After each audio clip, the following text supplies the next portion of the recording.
My first video for the final module, which is on matrices for this course. So I haven't done matrices in at least 10 years, and I don't teach them in my level of math. However, I gave this a shot. I was a little confused in some of the more advanced problems, but I decided for this first video to just keep it simple with the additive identity matrix. So the 2x2 matrix I decided to make had -1, 4, 8, and -7.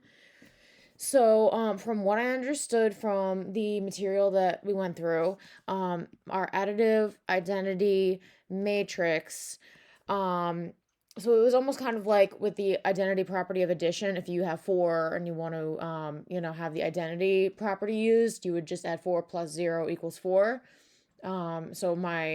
It would equal the same number as basically what you started with. So in a matrix, I have the 4 different positions of my numbers in a 2x2. So basically what I would do is I would have, when I add this second matrix here, I'm going to look at what number in the second matrix has the same relative position as the numbers in the other matrix. So I have -1. Basically what I would do, I would have this -1 here, and I would essentially pair it up with the 0 over here.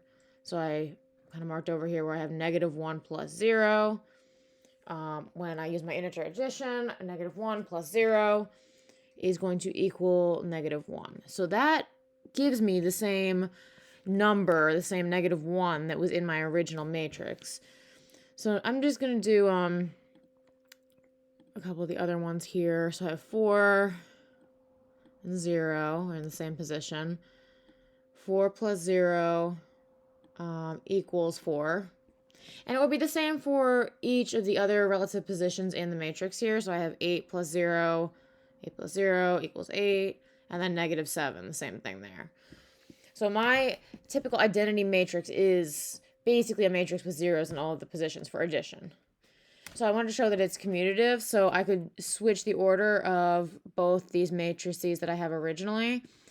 So really what I did here is I put the 0, the identity matrix first.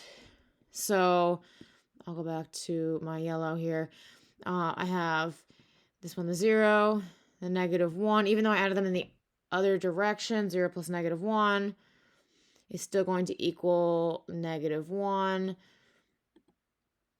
I'll do my purple again, or my fuchsia. 0, 4, 0 plus 4, and 4. So even though I add them in the opposite direction, or I switch the order that I was adding them, I still ended up with the same answer, which of course would be different in a situation of subtraction, since, like we learned earlier in the course, there is no commutative property of subtraction. So that's why, and I, when I went over the multiplication of matrices, it was a little bit, a couple more steps to it, but I just decided to keep it simple with the addition. So yeah, that is my first video, module 7 matrices and addition identity property. And to add one more thing, actually, before I close this out, like I said, basically, I did struggle a little with this unit, or this module. However, I definitely found it informative, even though I probably won't remember every single concept going forward that we learned. I definitely found it interesting to start digging into and realize where my students might struggle a little bit, not necessarily with a specific topic, but just the feeling of it. So, yeah.